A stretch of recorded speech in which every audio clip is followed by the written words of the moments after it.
Sabemos lo que te hace reír. Hemos sido cómplices. Sabemos cuando tienes prisa.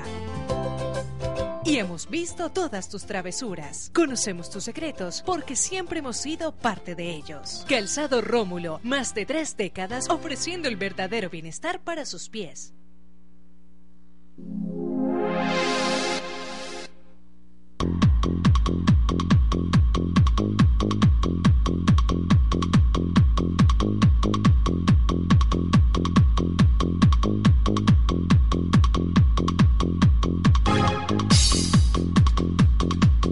El Canal 2, el canal de nuestra gente, y Pacífico Noticias realizará el gran debate por la alcaldía de Cali.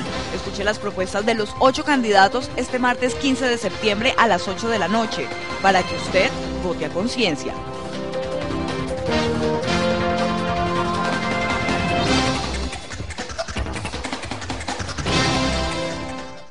Transportes especiales a cargo. Confianza en la vía, con sentido social.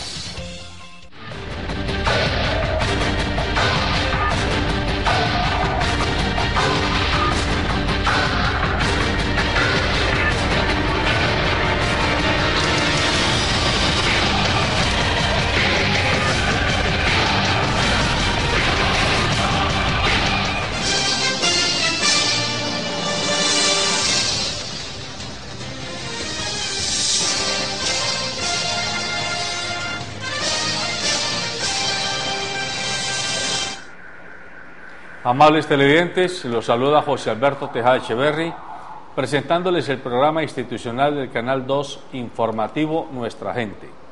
Hoy estoy acompañado en el estudio por David Andrade, a quien ustedes ya conocen, panelista frecuente de nuestro programa, y por el doctor Norberto Tascón, decano del periodismo aquí en el Valle del Cauca y jefe político liberal.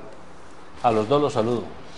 Muy buenos días, un placer estar de vuelta después de 2 semanas que no me habían invitado, pero siempre muy complacido de estar aquí.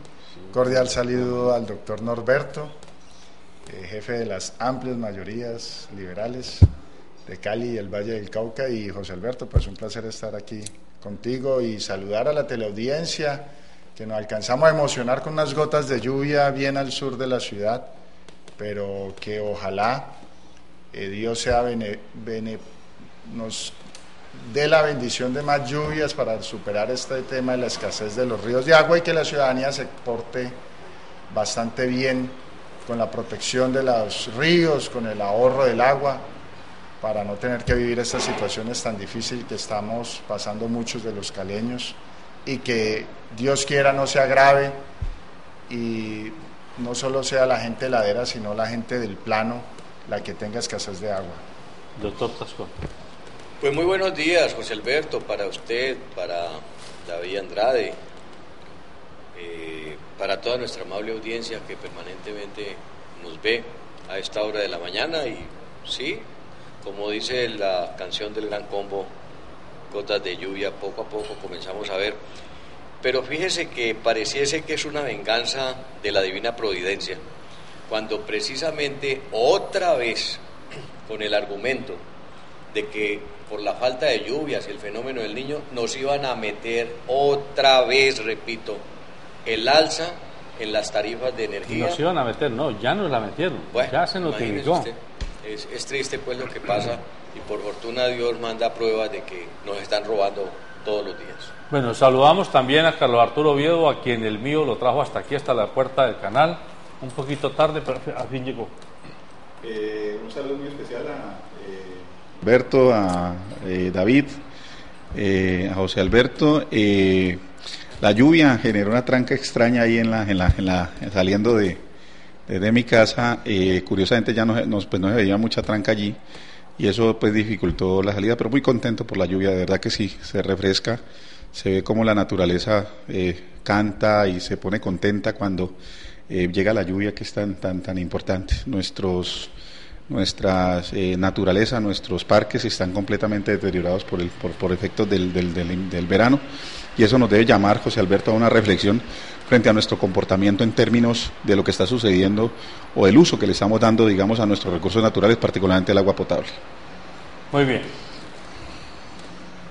La campaña de la Alcaldía de Cali cada día se acerca más a su hora cero, que es el próximo 25 de octubre. 46. Nosotros en este canal... 46 días. Exactamente, en este canal el próximo martes 15 de octubre, o sea, exactamente dentro de 7 días, vamos a tener aquí a los candidatos a las 8 de la noche en un debate, en un conversatorio con ellos, donde el noticiero Pacífico Noticias y el Canal 2 convocan a los candidatos para que nos presenten nuevas facetas, nuevos énfasis de sus razones para que usted y yo decidamos elegirlos. Así que desde ya les informo que el próximo martes a las 8 de la noche estaremos aquí con los diversos candidatos. Ya nos han confirmado 5 candidatos de los 8, están pendientes por confirmar Roberto Ortiz, María Isabel Urrutia y Larrarte, exactamente. Los demás nos han dicho que van a estar presentes. Esperamos que sean cumplidos en la llegada a esta convocatoria. Y precisamente en función de lo que podemos nosotros tratar de hacer para darle más elementos a la ciudadanía, hoy a los 3 panelistas que están aquí invitados con nosotros, les quiero pedir que hagamos un ejercicio típicamente ciudadano. Al doctor Tascón le pido que se quite por un momento su carácter de ser jefe de un partido político, en este caso el Partido Liberal. Al doctor Carlos Arturo le pido que también se quite la militancia, más que la militancia con el Partido Conservador, su cercanía o su trabajo en agendas electorales, porque él es experto en temas de agenda, vigilancia y estructuración de plataformas electorales. Y a usted también que se quite su cercanía con un senador de la República de un partido muy reconocido, para que cada uno piense como ciudadano, no como político, y como ciudadano tratemos de encontrar cuáles son los temas que los candidatos todavía no han tocado o no han tocado con suficiente precisión y que son importantes para la ciudad. Porque es que a mí me mortifica mucho, he estado siguiendo los diversos presentaciones que ellos hacen y estamos llenos de lugares comunes, llenos de fraseología. Vamos a generar empleo, vamos a mejorar la seguridad, vamos a traer más policía, vamos a mejorar el mío, vamos a hacer combinación con las motos y con las bicicletas, vamos a mejorar la salud, vamos a mejorar la vivienda, pero nadie nos dice cómo, ni con qué programa específico, ni cuáles van a ser sus énfasis. Entonces, un poco lo que quisiera es pedirles a ustedes 3, como si estuviéramos en la sala de la casa, cuáles son esos temas que no se han dicho con precisión.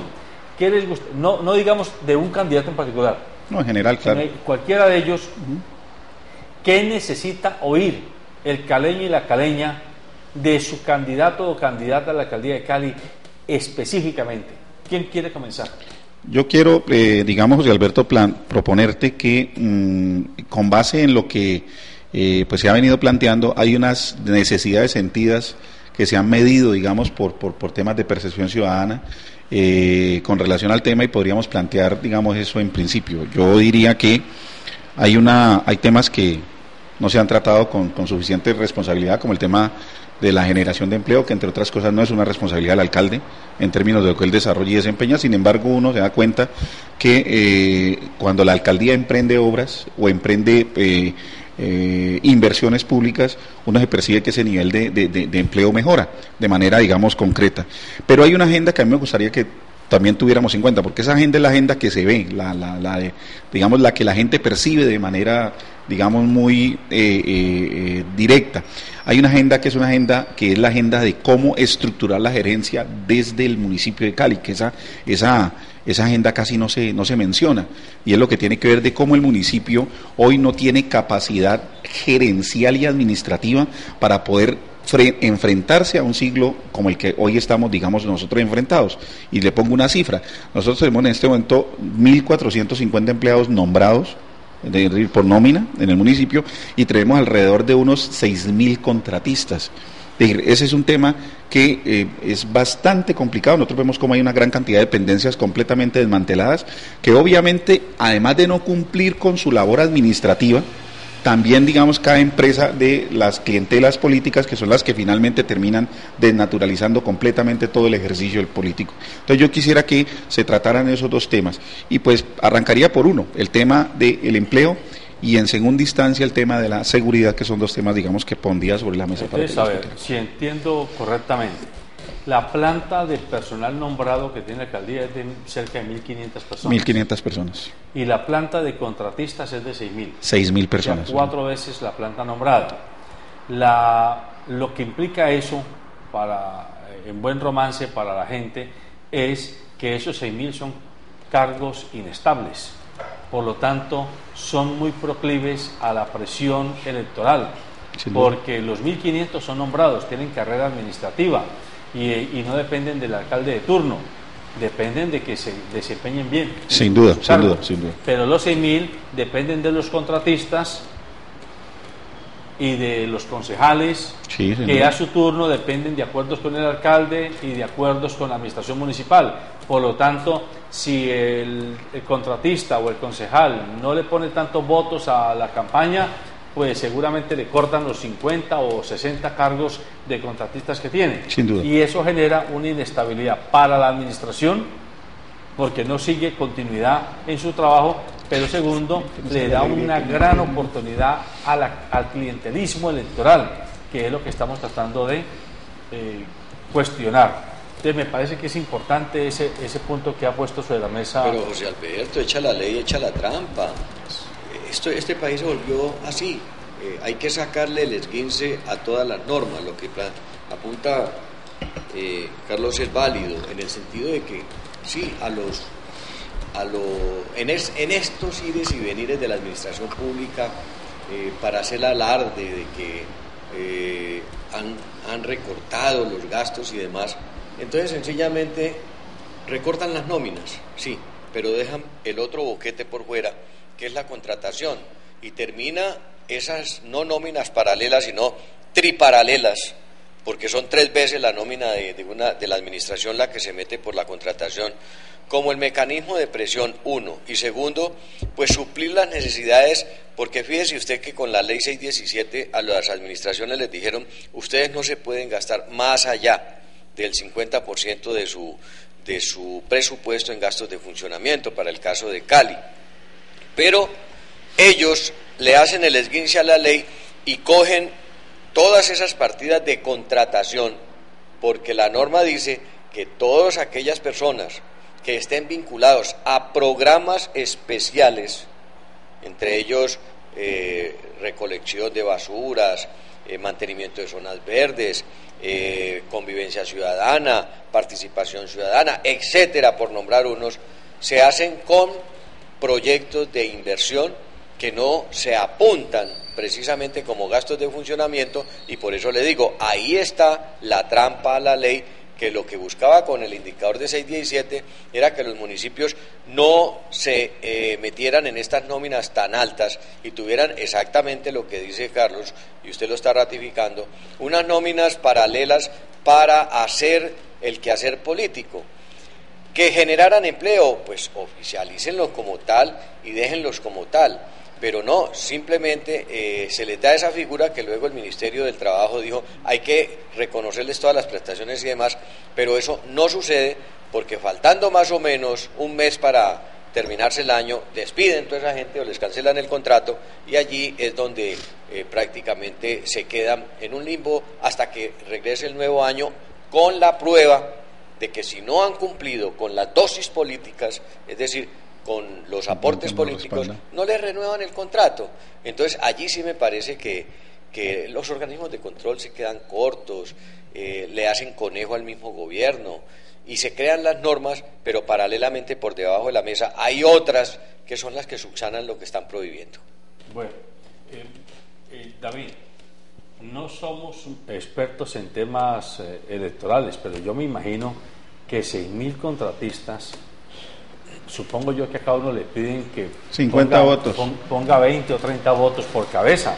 O sea, 100.000 contratistas pueden estar poniendo 100.000 votos o más de 100.000 votos. No, pues 300.000 Sí. votos, la mitad de la elección. Que hay un poco de concejales que tienen un arsenal de puestos que es con lo que permanentemente Exactamente. Y no O sea, solo, si no mire, hagan José nada. Alberto, y no solamente para que David intervenga, qué pena, no solamente le piden voto, sino que le piden también plata de los Imagínense, contratos. o sea que esto es muy importante para que la ciudadanía lo entienda, porque es que es por allí donde con visos de legalidad está la trampa puesta en el mismo sistema, para burlar a todo el mundo, burlar los controles y burlar la buena fe pública.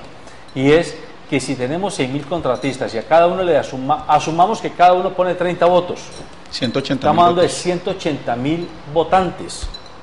Eso es la mitad de lo que saca el que va a ganar, Sin o un duda. poquito más Sin de la duda. mitad de lo que saca el que va a quedar como alcalde. Y hay O sea 18 concejales. y hay 18 concejales, exactamente. 21. O sea, es una cantidad de gente que estaría avalando este sistema perverso de inestabilidad laboral, entre comillas, por un lado, que es funcional a la funcionalidad de la maquinaria electoral. No, yo quiero, totalmente de acuerdo a ustedes, yo lo único que quiero sumar es la ineficiencia con ese tipo de vinculación y contratación, la ineficiencia en la gestión pública.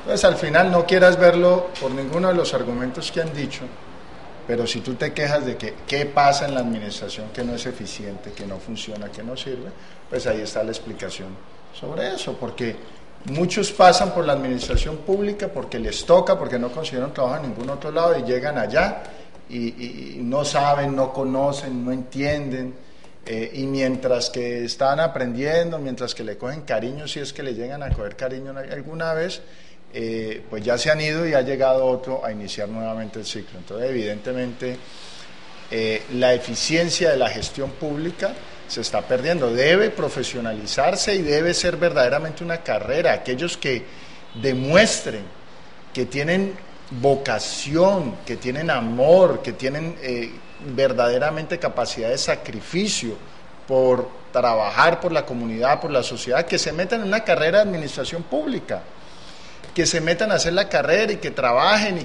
y que hagan las cosas, pero que se les respete y que puedan hacer su carrera dentro de la administración pública.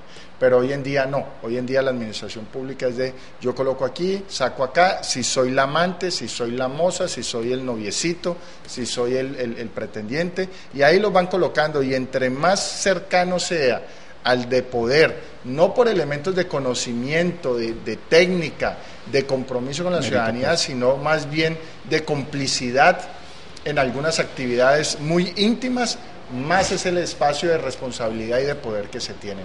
Entonces eso es muy grave y yo sí celebro que se coloque sobre la mesa ese asunto, y sí celebro que verdaderamente los candidatos toquen esos asuntos. Ellos mismos, ¿cuáles de ellos mismos han aparecido con una vocación tardía? ¿Cuáles de ellos mismos han hecho una carrera ineficiente y a punta de simplemente cuadrar negociaciones para acceder al poder? ¿Y cuáles de ellos de verdad sí se han preparado y se han formado y de verdad quieren llegar a esos espacios y hacer una transformación? Eso es muy fácil evidenciarlo, y quienes estamos en la política sabemos exactamente quiénes son quiénes. Entonces yo les pregunto a ustedes que son más recorridos en el tema político. ¿Es posible de manera... Visiblemente, José Alberto, porque usted es un hombre también versado y usted también es un hombre que tiene... yo ejerzo mi papel desde el periodismo y desde la dirigencia social. Ah, ok, perfecto. Yo nunca he estado en las lides electorales. Sin duda. Porque no me sé mover en ese campo. Tengo muy buenos amigos en ese campo, como el que tengo aquí a mi derecha, ¿no? Pero, a ver, el punto es este. Es posible pedirle a cualquiera que sea el alcalde que llegue ahora, que esos 6.000 contratistas, pues no sé, los convierta en cargos de carrera administrativa. ¿Eso tiene asidero sí. o eso es un populismo barato? No, sí, José Alberto. Eso es un sí. populismo barato. No, perdóneme. A ver, Viola no, la a ley ver, 617, no, querido Carlos, no. y sencillamente cuando una administración municipal se pasa de ese indicador, automáticamente la sanciona. No, pero venga, vamos a ir por parte, vamos a tratar de analizar el tema, porque es que no, entonces estamos enredados en que no sabemos qué es más grave, si tener los contratistas o tratar de vincularlos. Mire, las normas de gerencia pública han establecido que los municipios deben tener un tope para poder ejercer o para poder tener, digamos, su planta de cargos, es decir, los que son cargos directos.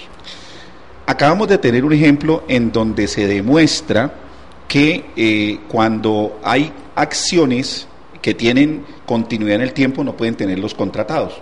El caso de los agentes de tránsito en la Secretaría de Tránsito. Tenían 250 agentes de tránsito contratados y por una gestión de la Asociación de Agentes de Tránsito de aquí de Cali, pues los muchachos pues estos que son guardas que llamamos nosotros coloquialmente, interpusieron una queja ante la Comisión Nacional del Servicio Civil y se obligó a que esos 250 muchachos fueran vinculados porque pues el municipio los necesitaba. O sea, la carrera administrativa. Exactamente, que se hiciera carrera. Y de los 250 se vincularon 175 al tránsito. Es decir, el problema no es la ley, Norberto, el problema es que no hay voluntad política para poder demostrar que por ejemplo, nosotros tenemos una ciudad que está amenazada por el tema de las enfermedades tropicales como el dengue y el chikungunya, y nosotros ahí estamos contratando a 500 muchachos anualmente, que son los que tienen que estar haciendo el control en los sumideros y todo tipo de cosas. La pregunta que yo me hago es, ¿será que esos 500 muchachos que los tenemos que usar por siempre, tenemos que tenerlos vinculados por unos contratos que no tienen ningún sentido? El problema es un problema de voluntad política. Yo discrepo de eso, Carlos, porque es que no quiero ufanarme de haber pasado por el control fiscal y por haber estado en los diferentes órganos de legislativo, administrativo, no. Es que la ley precisamente crea unas talanqueras. Le estoy hablando de que la ley 617 de 2000 definió un indicador para las administraciones con el buen propósito de acabar con esa burocratización del Estado. Y le dijo, usted no se puede gastar sino, para el caso de Cali, hasta el 50% de sus ingresos corrientes. No puede más de allí. Es decir, que cuando un municipio sobrepasa ese indicador, automáticamente la Contraloría lo sanciona y, como le pasó al departamento, entra en riesgo de comenzar a bajar de categoría. Esas son condiciones de ese indicador. Luego, lo que usted está diciendo es absolutamente válido, se necesita personal, pero lamentablemente, si usted revisa la administración pública, usted se encuentra oficinas atiborradas de gente de carrera administrativa haciendo cosas que ni siquiera le corresponden, o apoltronados en unas sillas donde no producen. ¿Por qué? Porque les da terror a las administraciones que tienen nóminas, y eso lo establece la ley también. Las nóminas son globales y pueden estar en uno o en otro cargo. Es decir, que un profesional que está en la Secretaría de Salud puede ser trasladado perfectamente a la Secretaría de Tránsito, a cumplir una función allá. Un cajero que está en Hacienda puede perfectamente ser trasladado a la Secretaría de Tránsito a hacer recaudo, pero eso no se da. Entonces yo comparto con usted que sí se necesita el personal, sí, pero los mecanismos para hacerlo son tan limitados que las administraciones recorren el otro camino, coger proyectos de inversión, y es preferible tener a esa gente que no le va a aumentar el indicador de gestión, metidos por acá en proyectos de inversión, pero que están cumpliendo funciones eminentemente administrativas. Déjeme ahí algo de tercería y cumple el papel de político, que el papel del político debe ser unir intereses diversos o posiciones diversas para poder generar unidades, y no la política que nos están enseñando, que es de confrontación y de pelea y de debate, sino que hay que construir consensos. Refuerzo un poco la idea de que es necesaria voluntad política. De esos 1.000, ¿cuántos hablaste? 1.500 en promedio, que digamos que son de carrera. No sé el valor exactamente, pero te aseguro que un alto porcentaje, si no el 20, el 30% de esos, no están nombrados en propiedades, sino que son en cargaturas. Y las administraciones públicas en provisionalidad no quieren hacer esos nombramientos en propiedad, porque ese porcentaje también les da un juego político. Es decir, cogen a alguien de un cargo inferior y le dice, porque me apoyas a mí, te subo aquí a lo que se llama escalera, pero te dejo que en cualquier momento te vuelvo y te bajo. Reemplazo el de abajo también, o sea que el juego es doble, o sea, yo manto a alguien arriba, pongo a alguien acá abajo, ¿sí? Entonces, efectivamente no hay voluntad política de nombrar a la gente en propiedad, porque una persona ya nombrada en propiedad ya no está dependiendo de un tipo si lo saca o lo mete. Ahora, perverso también, el que lo nombran en propiedad se tira las peltacas porque que lo saquen es un lío y afecta no funciona, no tiene una buena gestión. Pero es lo que yo digo, que de verdad deberían hacerse una reforma estructural, y no tanto es reforma, sino que de verdaderamente un líder que valore a la gente de carrera, claro, que le haga sentir la responsabilidad que tiene, que se sientan servidores públicos, también una ciudadanía que le exija a estos servidores públicos que sean comprometidos con la gestión, que trabajen de sol a sol y que de verdad hagan respetar ese honor que deben tener. El tema de los 6.000 contratistas, evidentemente es una mentira que digan vamos a vincular a los 6.000. Pero sí te aseguro que un porcentaje de eso también puede incluirse, porque dan, digamos, las cuentas, el límite que se plantea, puede dar. Y existen unas posiciones que son fundamentales que se den. No es posible que haya un contratista que lleva 10 o 15 años de contratista manejando la contratación de una entidad. Llegue el alcalde que llegue el secretario que llegue, tiene que contratarlo a él porque ese es el que sabe. Y de hecho, ante la ley esa persona que ya ha llevado contratos sucesivos, pues ya debería tener una vinculación formal y no lo tienen. Entonces, no los 6.000, pero sí un porcentaje, y sobre todo en temas estratégicos. Dagma, por ejemplo, es el caso más aberrante que hay en la administración municipal. El Dagma nombran una señora, generalmente directora del Dagma, y no tiene absolutamente a nadie abajo. Entonces tiene que contratar un montón de gente nueva que le llegue a montar el Dagma. Entonces el Dagma, cada vez que cambian de directora, es una entidad totalmente nueva en un tema tan fundamental que hoy nos tiene con sed, nos tiene preocupados sobre el tema de la comunicación. José Alberto, ustedes me cambiaron pero fíjese, José Alberto, permítame, yo hago un pequeño paréntesis frente a lo que Norberto plantea allí. Mire, yo he entendido que mientras haya voluntad política y no se vulnere la ley, las cosas se pueden lograr. En la Secretaría de Salud, a mí me tocó vivir la época de la transformación de la Secretaría de Salud, José Alberto. Y en esa norma, en esa reglamentación o en esa orden que daba el Ministerio frente a la transformación de la salud, se planteaba que también la salud pública tenía que volverse una especie de entidad que tenía que facturar para poder financiarse. Y resulta que nosotros logramos demostrar, sí, con un grupo de personas, que efectivamente eso no era de esa manera. Y el Ministerio lo que nos dijo en su momento fue: ustedes como organismo y como ente territorial tienen unos recursos, ustedes verán cómo los aplican. Y nosotros los convertimos, no en los famosos proyectos de inversión, sino que los convertimos en una nómina, y por eso no se ha desmantelado, digamos, de alguna manera todo el proceso en materia de salud pública y salud ambiental que hoy funciona en el municipio de Cali, y que tiene al resto de municipios, debido a ese tipo de contrataciones, los tiene con problemas de rabia, con problemas de enfermedades que ya se supone que se han controlado, y que por fortuna Cali, digamos, lo ha tenido en términos, digamos, como muy controlados. Esas son las decisiones de tipo político que se deben tomar, y yo creo, pues, no nos estamos saliendo, José Alberto, me parece que el ciudadano a pie y la persona... No, está muy bien. Debe tocar el tema, que ahí es donde está la filigrana del asunto. Eso es muy importante, porque para todos nosotros, los televidentes, los internautas y nosotros mismos, es clave tener claridad sobre esta situación de cómo se juega con la contratación pública del personal. Y hoy, por ejemplo, ya tenemos un dato que no conocíamos, y es que hay 1.500 personas nombradas en el gabinete de la administración, o sea, en las secretarías de despacho, y 6.000 que hacen contratos temporales en diversas actividades relacionadas con cada una de las secretarías de la administración pública. Esto sin contar, obviamente, que hay profesores que son 7.000 profesores. No, están aparte la tema de los empleados de Cali, los empleados de la Beneficencia, los empleados de todas las demás instituciones descentralizadas. Pero la administración hoy tiene 7.500 personas girando en torno a ella, de las cuales 6.000 están en un contrato que es temporal y que es muy frágil y fácil presa para que se haga trabajo electoral en función de los intereses que quieran presionar en favor de uno u otro candidato. Pero ahora, como ya se metieron en ese tema, les quiero pedir que me toquen el siguiente tema. Explíquenme a mí y explíquenme a nuestros televidentes cuál es la explicación lógica para que le entienda un bobo de cuánto se gana un alcalde.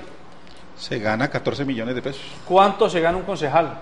Gana por honorarios. Un salario medio, diario 4 del alcalde por cada día por cada sesión, Por o sea cada que es más o menos 2 meses, o sea son que- 7 millones mensuales. Bueno, por decir pero no es, no es corrido. no es corrido. Poco Eso, menos. exactamente. Poco menos, un poco más, Bueno, dependiendo de si hay... Entonces, si esa es la plata que se van a ganar, ¿cuál es la explicación lógica? Porque es que yo no la entiendo, yo creo que es que me he vuelto bruto. ¿Cuál es la explicación lógica para que en una campaña de la alcaldía se gasten 3.000 millones de pesos y en una campaña al consejo se gasten 1.000 y pico de millones de pesos si un concejal con mucho se va a ganar 10 millones o 15 millones en el año? O sea que en 4 años gana 60 millones. Hola, para yo ganar 60 millones e invertir 1.000, explíqueme cómo se consigue, cómo se compensan esos 986 millones que quedan faltando. Explíquemelo, porque yo no he podido entenderlo. ¿Usted no ha escuchado una frase últimamente que hablan de la mermelada para endulzar a los sedientos? Sí, pero es que yo como no soy diabético necesito que me lo expliquen. Bueno, yo sí me tiro al agua. Tírese, a ver. El tema es un tema que tiene que ver con unos intereses que existen detrás de la administración en materia de la obra pública, en materia de la contratación a través de diversas actividades que el municipio tiene que prestar, digamos, como servicio en su acción misional o en su acción momentánea, y eso pues obviamente mueve alrededor en el municipio de Cali, solamente por inversión directa, casi 175.000 millones de pesos al año. Y en esta administración que viene, debido, yo diría, a la falta de eficiencia administrativa para hacer inversiones públicas en la ciudad de Cali, vamos a tener la duda a la administración, también diga a la alta eficiencia en recaudo, admítalo. Pues lo que no pasa todo es puede que ser malo. no, pero lo que pasa es que pero es que mire, la administración o la pero gerencia, no se me salga. venga, pero Siga. bueno, entonces ¿Qué lo que pasa le con- quiero decir, esos 175.000 millones de pesos, si usted lo suman frente a los 10 o 20.000 que se gastan en una campaña, sumando todas las campañas como tal, son una verdadera bicoca frente a la posibilidad de poder contratar a los 175.000 millones de pesos. Y allí, en esa financiación, es decir, esos intereses detrás de esas platas que se producen por la acción, digamos, del Estado, hay intereses públicos, privados, institucionales, no institucionales, que son los que finalmente mueven los intereses políticos. Es decir, inclusive, y lo quiero decir con claridad, las mismas universidades contratan a manos llenas una gran cantidad de actividades que el municipio desarrolla, y dependiendo de la universidad que esté, obviamente que esa universidad va a tener una gran gabela para poder contratar una gran cantidad de actividades. Por ejemplo, yo no me explico qué tiene que ver la Universidad del Valle con el CISBEN. Y ahí hay un interés marcadísimo, y eso es un negocio que vale como 35.000 millones de pesos al año. Pero la universidad o la fundación universidad. Pues el rótulo es que es la Universidad del Valle. Nunca dicen la fundación, no, Alberto, dicen la universidad. Pero si usted me permite, también dentro de la Universidad Javeriana, San Buenaventura, ICESI, en todas hay, uno va y revisa contratos, inclusive que ni siquiera pasan por una licitación pública para ver si son suficientemente buenos, sino que lo que hacen es una contratación directa. Y usted va a la más pequeñita de las fundaciones de La Ladera o de Agua Blanca o de cualquier parte, y usted ve que también hay unos intereses allí. Entonces, allá contratan, esas pequeñas fundaciones contratan 300, 400, 500 millones de pesos, que son los que hacen que se financien, digamos, las campañas políticas. Mire, una cosa tan simple como el tema del corte y la poda de árboles y el corte de las zonas verdes. Uno ve cómo esas entidades están absolutamente marcadas con campañas políticas, no solo en materia de financiación, sino también en materia electoral. Yo no sé si entendió, se quedó clara la cosa. Pues hombre, dicen que en la casa del ahogado no se habla de la soga. A mí me parece que Turbay no se equivocó cuando eso nos produjo tanto escándalo, cuando decía la corrupción en las debidas proporciones. Es decir, Turbay decía que de pronto si se instaurara o se implementara por norma que eso que se llama el CBY, que se llaman las propinas, que se llama toda esta cosa, se reglamentaran de tal suerte que no quedaran al libre albedrío del juego de la oferta y la demanda de contratación pública y de beneficios de la contratación pública, de pronto eran mejor. Y hoy, cuando ya no existe Turbay, todos los colombianos le damos la razón, que de pronto el país, en esa mojigatería que ha mantenido siempre, no ha pisado la realidad que se vive. Fíjese, por ejemplo, en los Estados Unidos, allá está institucionalizado el lobby, y el lobby es exactamente la gestión que hace alguien en el Congreso de la República, en el gobierno central, en cualquiera de las entidades públicas, para que a través del cumplimiento de las normas se adquieran, por ejemplo, contratación pública. Es decir, hay unas personas especializadas en presentar proyectos, en tramitar esos proyectos, y de esos resultados de la utilidad que están previamente establecidos, como acá, ellos derivan un 5% de ese contrato. Pues acá no. Entonces acá se volvió que en la medida en que el contratista o la empresa que se ofrece para contratar vaya dando más, pues es lógico, como pasa regularmente con el glotón, que come y no se llena. Así se ha vuelto a alguna gente de la clase dirigente, que comienza a comer y a comer tanto que parece que no se llenara. Pero yo sí puedo decir con tranquilidad que hay una razón valedera para eso, y es el alto costo de las campañas políticas. Aquí en esta mesa, José Alberto, en más de una ocasión propuse, antes de la elección presidencial y aún del Congreso, que ojalá nuestros congresistas y ojalá el presidente de la República llevara al Congreso, yo diría, en ese entonces hablábamos de 3 elementos, se cumplió uno, que se terminara la reelección, para no coger la Constitución y ponerla sencillamente como el toallón donde cada quien seca lo que necesita. La fundamental, que el Estado asumiera la responsabilidad de financiar las campañas para que no hubiese intervención de dineros de afuera y que se le garantizara realmente a esos candidatos que aspiran a tener unos mínimos. Miren hoy que eso se puede. El tema de la publicidad en Cali. Acuérdense, en 10 años atrás, Cali era una locura en materia o en contaminación visual. Hoy vemos que no hay ni pasacalles, ni hay papeles. Ha sido muy decente la campaña en eso, pero es también parte, pero ha sido de lo que impuso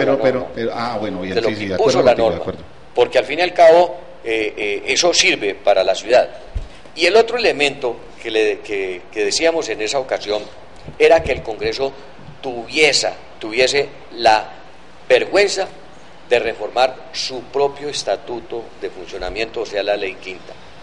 Si se daban esas 3 condiciones, nosotros decíamos, el Congreso ya no se volverá espurio, el Congreso trabajará exclusivamente en el tema legislativo y le quitaremos a esos que eligen familia, que eligen sus socios, que eligen a sus negocios, etcétera, a sus empresas, porque es que esto no es solamente del contratista que ofrece el $1.000.000 en la tarjeta, David, no, es el contratista llamado pulpo. Y mire usted, por ejemplo, a Ardila Lule dejó los bancos y se metió a la contratación pública, a contratar obras y vías de 4ª generación. Eso algo tiene. Entonces, vemos que desafortunadamente en ese manejo de conceptos el Estado se ha vuelto laxo. El día que se le permita llegar a gente buena, es que uno se queda pasmado ver un liderazgo en personas que uno dirá, ¿por qué no están en el Congreso? ¿Por qué no están en las asambleas, en los consejos? ¿Por qué no son los candidatos? Ahora que nos quejamos tanto de eso, ¿por qué no son los candidatos a las corporaciones y a las alcaldías? ¿Sí es posible que el Estado financie las campañas políticas? Claro, y concluyo con esto. David, regáleme un paréntesis porque usted está haciendo algo complementario. Es posible, ¿por qué? Porque cuando usted establezca unos topes mínimos y los vigile, pues necesariamente no se necesitarán inmensos recursos. Mire hoy, lo que más se gastaba en política era en toda esa parafernaria de los pasacalles y de los papeles y todas esas cosas. En el mugrero. Hoy eso se ha reducido, lógicamente se ha cambiado por las vallas que ya no valen 3 millones, sino que valen 7 millones. Mire, yo creo que el tema de, como siempre la norma, el esguince, decir que la financiación es pública, que todos los recursos se les van a dar y que se van a crear unas plataformas para que se haga el debate político, no va a erradicar la posibilidad de que un político vaya al barrio a comprar líderes y comprar votos. Eso va a seguir siendo así. Yo sí creo que lo más importante, y para mí yo creo que la solución de este tema sería el voto obligatorio. Cuando exista una gran cantidad de personas que necesariamente tienen que votar y aquellas que venden el voto sean la minoría y la mayoría tengan que informarse para votar con opinión, vamos a tener candidatos que trabajen y hagan esfuerzos verdaderamente por generar opinión. No vamos a tener candidatos que simplemente están ahí porque tienen poder burocrático, porque tienen poder económico, porque tienen poder armado. Es muy buena su apreciación. Esas eran las 3 premisas que hacíamos aquí. Pero fíjense que eso surgió otra pregunta. ¿Y por qué si el voto obligatorio pareciera ser una fórmula como tan evidente, tan lógica, ¿por qué esa aplicada en tan pocos países? Y le agrego algo con relación. Y una reforma al sistema electoral. Porque el sistema electoral tiene unas circunstancias que a mí, pues es decir, las he venido comentando en círculos cerrados y ahorita se las cuento pues a los televidentes de aquí del canal, con relación a que hay una especie de abstención técnica que se genera cuando la gente quiere votar. Es decir, el proceso aquel de la preinscripción de cédulas es un fenómeno que evita que cuando el ciudadano quiere votar, tiene la voluntad de votar, no lo puede hacer el día de elecciones. Yo creo que ese proceso de preinscripción y todo tipo de cosas es un fenómeno que le hace mucho daño a la posibilidad de que la gente participe. Porque eso lo que genera es que quien tiene la clientela política va y inscribe, ¿sí? Y obviamente tiene digamos un case en el sentido de que quien en último momento quiere ir a votar, pues no lo puede hacer porque no está inscrito o porque no aparece en el censo. Carlos Arturo, yo cambiaría el tema del voto obligatorio por grandes y fuertes estímulos a la participación democrática y desestímulo a la abstención. ¿Qué diría lo que tú dices? Plantea un proceso donde yo pueda votar cualquier día de la semana. Un sistema electoral donde yo me acerco a un cajero de banco, meto mi tarjeta, coloco mi huella, coloco el iris de mi ojo y voto. Un sistema donde yo puedo hacer una inscripción y votar electrónicamente por medio de unos mecanismos que permite que facilite el voto. Pero también una cosa, aquel que vota tiene un descuento del 10% en predial. Aquel que vota tiene un descuento de 10% en los impuestos. Aquel que vota tiene un descuento si llega a tener una multa en las multas. Y aquel que no vota, pues paga tarifa plena o paga sanción, paga más en la notaría.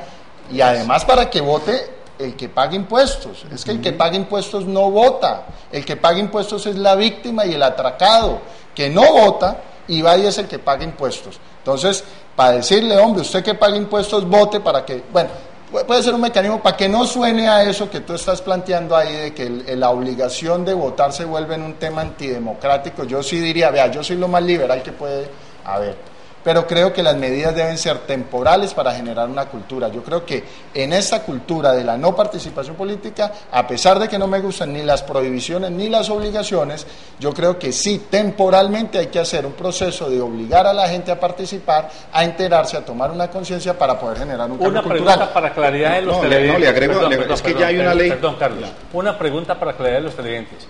Pero esas medidas como las que propone David, no se pueden tomar a nivel local, tienen que tomar por Congreso de la República. Tienen que tomar por el Congreso de la República, pero los municipios, dentro de ese marco de estímulos, digamos, puede también mejorar esos estímulos. Por ejemplo, el Consejo de Cali podría sacar una norma mañana, un acuerdo que dijera: para las elecciones del 25 de octubre, los caleños que voten van a tener un descuento del tanto en el predial. No, o sea, habría que estudiarlo. Yo lo que se puede hacer, mire, yo lo que diría frente a lo que plantea es que los estímulos ya están. No, pero son mínimos. No creas que no, mira. Bueno, es decir, claro, no son del tamaño y de la magnitud de lo que tú planteas, y digamos que pues generaría una mayor digamos, que fuera atractivo que la gente votara, inclusive sin que fuera obligatorio, ¿sí me explico? Pero hoy, por ejemplo, existe. Hoy, por ejemplo, si vos vas o estudias en una universidad pública, ¿sí? En una pública, bueno, pero ya es un avance. En una pública vos presentas tu certificado electoral y te dan el 10% del descuento. Quienes van a tramitar el pasaporte y presentan el certificado electoral, inmediatamente le dan el 10% del descuento. Quienes tienen hijos que están en proceso de la libreta militar y presentan el certificado, le dan el 10% del descuento en el trámite de la cédula. Es decir, es más, de hecho, y mira, cuando hay se algo compite no se dice, por un cargo también es... bueno, y cuando se compite por un cargo, en caso de que José Alberto y yo estemos en una disputa de un cargo, y en ese cargo los dos empatemos en puntaje, y tú hayas votado y yo no, te eligen a ti para el cargo. Es decir, lo que no hay es una muy buena divulgación de eso, y además hay otro elemento también clave, y es que es obligatorio por ley, y creo que deben existir los mecanismos fiscales para que eso se estimule, que cualquier persona que vote, y lo digo aquí a los empleados del Canal 2, don José Alberto le va a dar esto, que cualquier persona que vote, solamente por votar, está en la obligación el patrono de darle medio día de descanso remunerado para que vote. Entonces, hay estímulos. Claro, hay que aumentarlos y hay que buscar el mecanismo para que la gente lo haga, pero sería magnífico, pues digamos que esto se puede, digamos. Perdóname, José Alberto, tu primera pregunta, yo no quiero irme del programa sin proponer esto. Y de hecho Angelino Garzón lo dijo que lo iba a hacer. Nosotros votamos por un candidato a la alcaldía, lo elegimos y somos felices, pero ¿qué vemos en la realidad? Ese candidato a la alcaldía, y Cali sí que está en ese riesgo en estas elecciones, no es el que va a gobernar. Finalmente son los secretarios de despacho los que van a hacer lo que quieren, como quieren, y van a manejar las cosas como les dé la gana. Yo sí le pediría a los candidatos a la alcaldía que empiecen a nombrar a sus secretarios, que digan quiénes son los que lo van a acompañar en cada tema. Es que a uno ya se le ocurre quiénes son. Y Angelino, y además hay cosas, ¿sabe? Angelino lo prometió, ojalá lo haga y ojalá la mayoría sigan por esa senda para uno saber a qué atenerse. A él se le olvidan las cosas, David, no le ponga a locurar sobre una cosa tan obvia y tan evidente como la que estamos viviendo con Angelino. Yo creo que me sostengo y sigo afirmando esa teoría de que las campañas políticas definitivamente colapsaron, han colapsado por todo lo que estamos viendo. Usted viera el rosario de penitencias que hace la gente de directorio en directorio buscando candidatos, a ver qué es lo que están dando, con las famosas listas esas de inscritos y todas esas cosas. ¿Pero sabes por qué sucede eso? Pero no hay en esas candidaturas, platica con qué comprarlos, y entonces, por eso le digo que es un peregrinaje de sede en sede, buscándose a alguien. Lógicamente que entre ellos alguien encontrará. Gente que primero encontrará, y segundo, esa es como la suerte natural, así como encuentra uno los famosos publicistas que para esta época se inventan las separatas que le llegan a 50.000, a 100.000, a 200.000 personas, pero aquí tenés un espacio que te vale 1,5 millones de pesos. Lo contratás y van de candidato en candidato, esa es otra manera.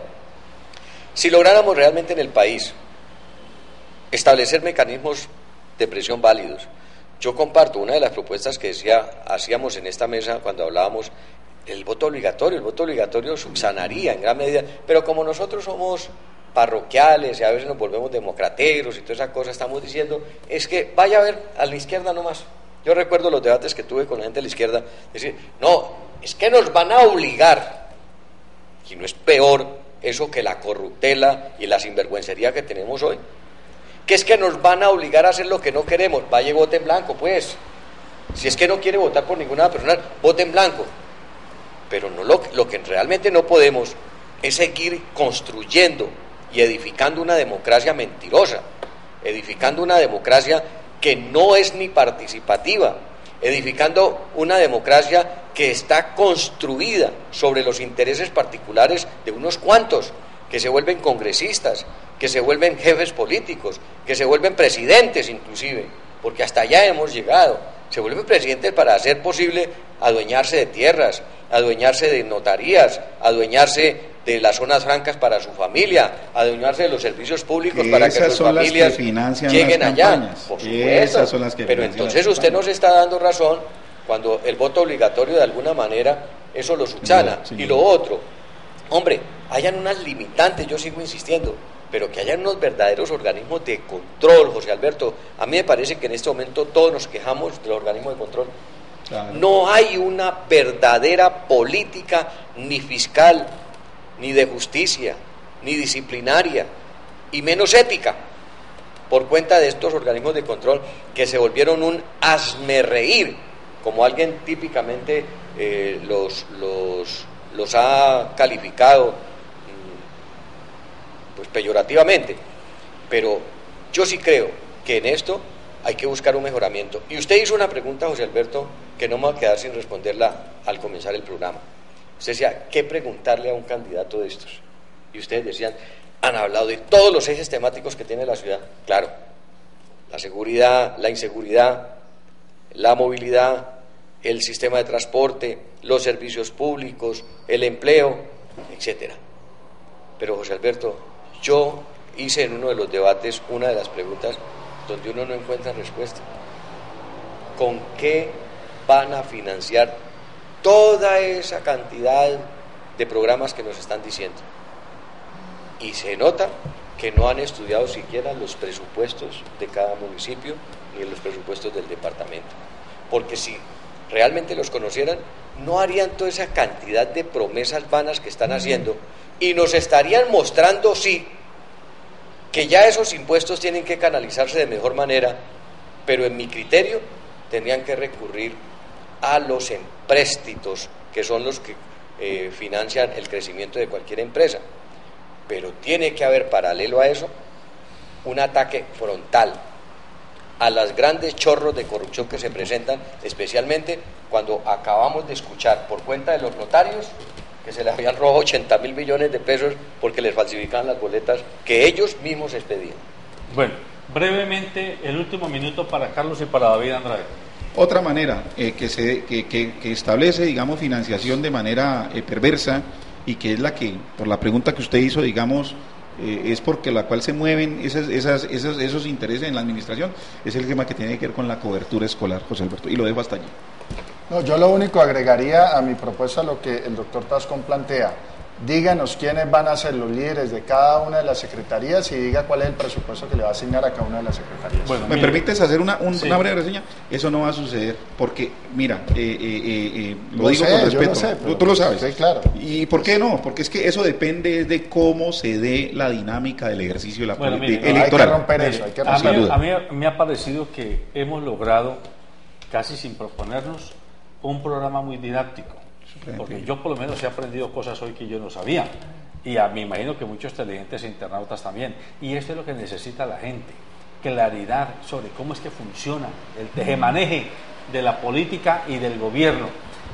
Los quiero comprometer a los tres para que el próximo miércoles estén los tres aquí otra vez. ¿Miércoles o martes? Miércoles. Miércoles próximo, después del debate. Por eso, próximo miércoles, exactamente. Okay. Próximo miércoles aquí, para que sigamos haciéndole didáctica a la gente sobre cómo es este tema del funcionamiento electoral, del funcionamiento del gobierno. Por ejemplo, esa pregunta del doctor Tascón hay que tratar de seguirle jalando pita.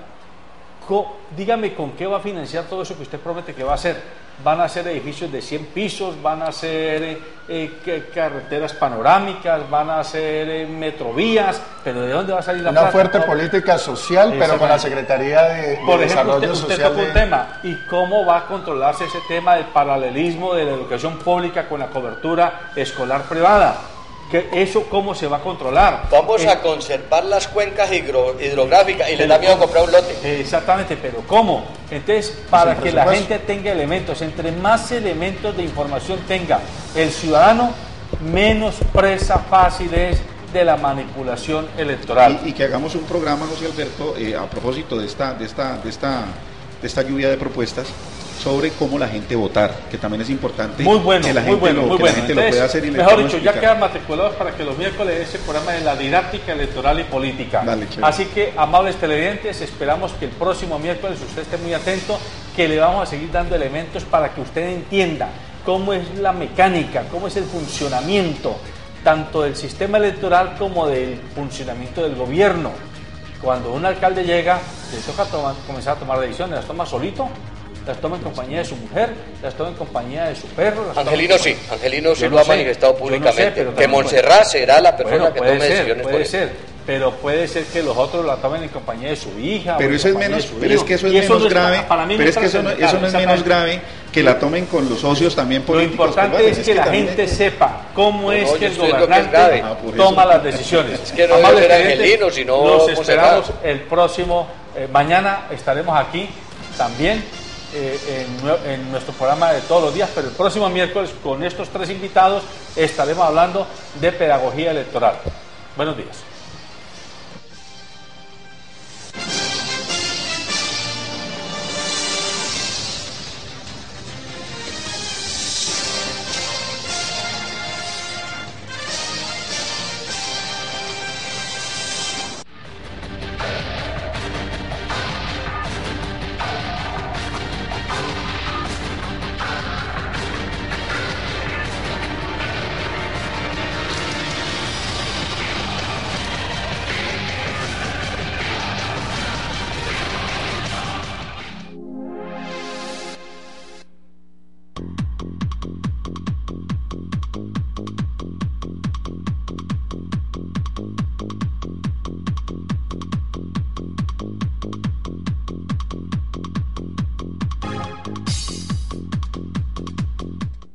Transportes especiales a cargo. Confianza en la vía, con sentido social. El Canal 2, el canal de nuestra gente, y Pacífico Noticias realizará el gran debate por la alcaldía de Cali.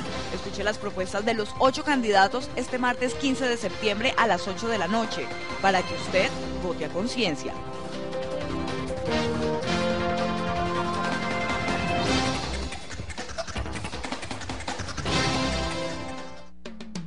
Sabemos lo que te hace reír. Hemos sido cómplices. Sabemos cuando tienes prisa.